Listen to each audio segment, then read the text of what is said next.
ଏହି ଭିଡ଼ିଓରେ ଆମେ +2 ସେକେଣ୍ଡ ଇୟର ଆର୍ट्ସ ହିଷ୍ଟ୍ରି ସବଜେକ୍ଟର ଜୈନ ଧର୍ମର ନୀତିବାଣୀ ତ୍ରିରତ୍ନ ବିଷୟରେ ଜାଣିବା।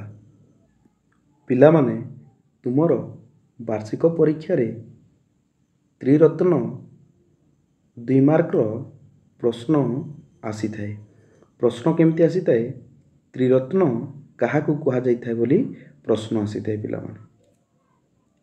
ଏହି ଭିଡ଼ିଓରେ ପିଲାମାନେ ତ୍ରିରତ୍ନକୁ ଏତେ ସୁନ୍ଦର ଭାବରେ ପଢ଼ିବା ଯେ ଯେମିତି ତୁମର ପରୀକ୍ଷାରେ ଆସିଲେ ତୁମେ ତାର ଉତ୍ତର କରିପାରିବ, ତା ସହିତ ଯେମିତି ସବୁଦିନ ପାଇଁ ଏହି ତ୍ରିରତ୍ନକୁ ମନେ ରଖିପାରିବ। ତ ଚାଲ ପିଲାମାନେ ଆରମ୍ଭ କରିବା ଜୈନ ଧର୍ମର ନୀତିବାଣୀ ତ୍ରିରତ୍ନ। ତ୍ରିରତ୍ନ ହେଉଛି ମହାବୀର ଜୀନଙ୍କର ଏକ ନୀତିବାଣୀ। ତା ସହିତ ଏହି ତ୍ରିରତ୍ନ ହେଉଛି ଜୈନ ଧର୍ମର ମଧ୍ୟ ଏକ ନୀତିବାଣୀ।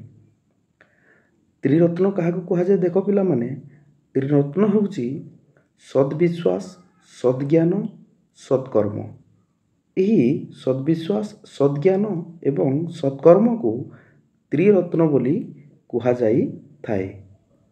ସଦ୍ବିଶ୍ୱାସ କାହାକୁ କୁହାଯାଏ ପିଲାମାନେ? ଦେଖ, ସଦ୍ବିଶ୍ୱାସ ହେଉଛି ଜୈନ ତୀର୍ଥଙ୍କରମାନଙ୍କର ଉପରେ ବିଶ୍ୱାସ।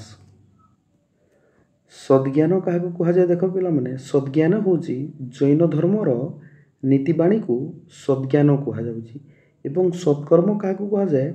ଜୈନ ଧର୍ମର ପଞ୍ଚ ମହାବ୍ରତର ପାଳନକୁ ସତ୍କର୍ମ ବୋଲିକି କୁହାଯାଉଛି। ଏହି ତ୍ରିରତ୍ନକୁ ଅନୁସରଣ କଲେ ସାଂସାରିକ ବନ୍ଧନରୁ ଛିନ୍ନ ଓ ମୁକ୍ତିଲାଭ ମିଳିଥାଏ ବୋଲିକି ଜୈନ ଧର୍ମର ନୀତିବାଣୀରେ କୁହାଯାଇଛି।